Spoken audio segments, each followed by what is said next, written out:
Olá, olá pessoal, tudo bom com vocês? Aqui é o professor Gabriel Zayed, do canal do Estuda Mais, e vamos começar por aqui a resolução de mais um exercício de Química. Mas antes, não esqueça de se inscrever aqui no nosso canal no YouTube e de deixar um like nesse vídeo caso você goste do nosso conteúdo. E se você tiver dificuldades com relação à disciplina de Química e precisar de ajuda na resolução de exercícios ou até mesmo de aulas particulares, você pode entrar em contato comigo pelo número que está na descrição deste vídeo. Vamos à resolução dessa questão, que diz o seguinte: uma das formas de poluição de nossos dias é a chuva ácida. Ela provoca a destruição de monumentos históricos, como a Basílica de Nazaré, em Belém, cuja fachada é revestida de mármore.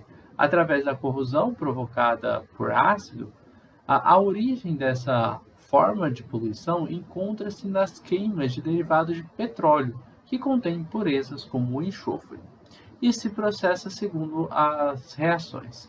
Temos aqui o enxofre, que reage com o gás oxigênio, que existe no ar, para formar o dióxido de enxofre. O dióxido de enxofre, por sua vez, reage com o gás oxigênio para formar o trióxido de enxofre.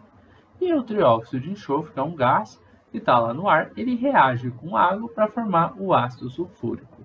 E aí, esse ácido aqui, que é um ácido bem forte, ele, junto com a água, né, ele faz ali que aumente o pH, na verdade que diminua, né, o pH da água, faça com que essa água fique mais ácida, e aí ocorre aí essas corrosões.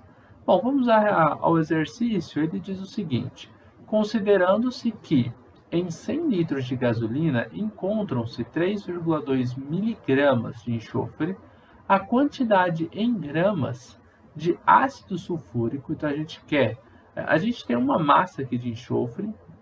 O enxofre está aqui na primeira equação, tá? É o S. E a gente quer descobrir uma massa do ácido sulfúrico, que está aqui na última equação. Ele passou aqui um volume, mas vamos ver se a gente vai precisar, ó, de ácido sulfúrico, né, formado pela queima desse volume de combustível, será D. Mas você não precisa nem usar ele. Embora ele fale que é na queima deste volume de combustível, ele já disse que em 100 litros de enxofre a gente tem 3,2 miligramas. Então eu posso usar apenas esse dado aqui, que é uma massa. Aí eu posso usar uma estequiometria massa-massa relacionando a massa que a gente tem desse enxofre aqui com esse ácido sulfúrico.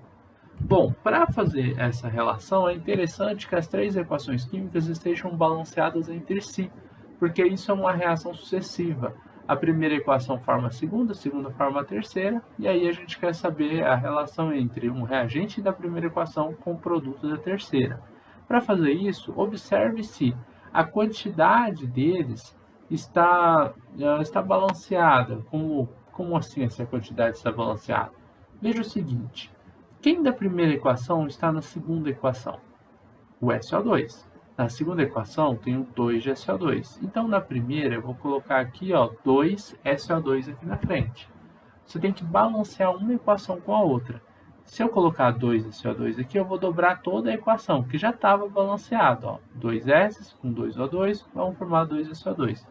A equação de cima está balanceada e está balanceada de acordo com essa equação de baixo. Nessa equação de baixo, essa segunda, eu tenho o 2SO3. E na última equação eu só tenho 1 de SO3 para balancear.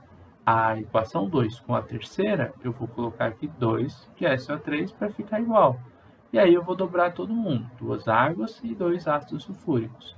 Aqui você vai perceber, ó, eu estou chamando a de cima de equação 1, a do meio de equação 2 e de baixo de equação 3, tá? Você vai perceber que a proporção entre o enxofre, que eu tenho uma massa, e o ácido sulfúrico, né, que eu quero saber a massa, é de 2 para 2. 2 para 2 ou 1 para 1. Então você pode fazer a seguinte relação: colocar que você tem 1 mol de enxofre, que vai produzir 1 mol de H2SO4. Você vai fazer essa relação direto, ó. Professor, mas não era 2 para 2? Mas aí eu só simplifiquei, deixei 1 para 1. Aqui, ó, era 2 para 2, a gente simplificou aqui e ficou 1 para 1. E aí você vai fazer o seguinte: qual que é a massa que tem do enxofre na tabela periódica? É 32. Então você vai falar que você tem 32 gramas para cada mol de enxofre. Isso aqui é a massa molar do enxofre. Já no ácido sulfúrico, você tem uma substância composta, composta por 3 elementos químicos, o hidrogênio, o enxofre e o oxigênio. Se você for atrás da massa atômica deles na tabela periódica, a do hidrogênio é 1, a do enxofre é 32, como já tínhamos visto anteriormente, e a do oxigênio é 16. Vamos multiplicar essas massas pela quantidade de vezes com que cada um desses átomos aparecem dentro da molécula. O hidrogênio aparece 2 vezes, o oxigênio 4 e o enxofre, que não tem nada aqui na frente dele, aparece uma única vez. Sempre que não tiver nada na frente do elemento químico, você vai falar que ele aparece uma única vez. Então, a massa do hidrogênio eu vou multiplicar por 2, a do enxofre por 1 e a do oxigênio por 4. Vamos lá. Primeiro, 1 vezes 2 dá 2. 32 vezes 1 dá 32. E 16 vezes 4 vai dar 64. Somando tudo isso aqui, ó, 4 com 1 mais 4 dá 8, 6 com 3 dá 9. Então, vão ser 98 gramas por mol a massa molar do ácido sulfúrico. Logo, a gente pode fazer a seguinte relação. Eu vou relacionar a massa que eu tenho de enxofre com a massa que a gente tem de ácido sulfúrico.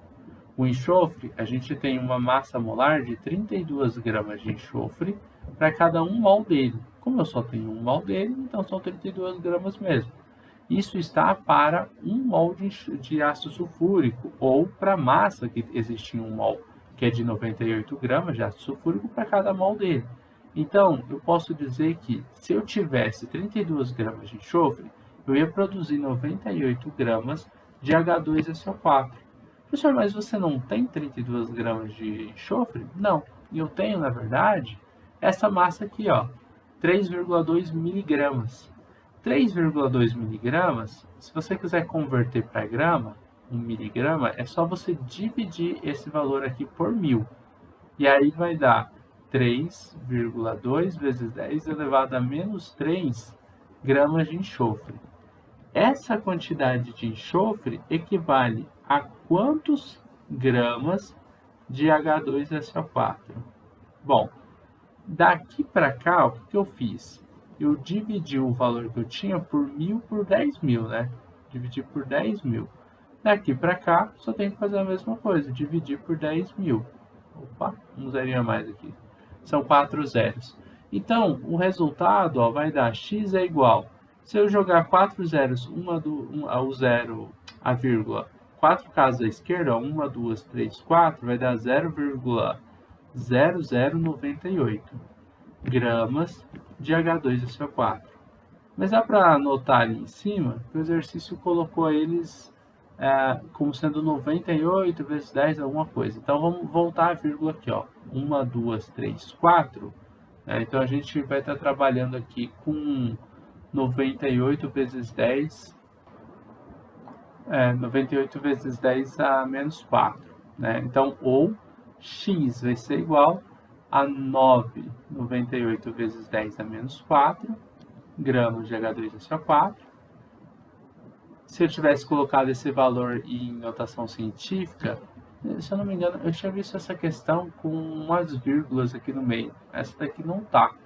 Não sei se foi despadronização, acho que não.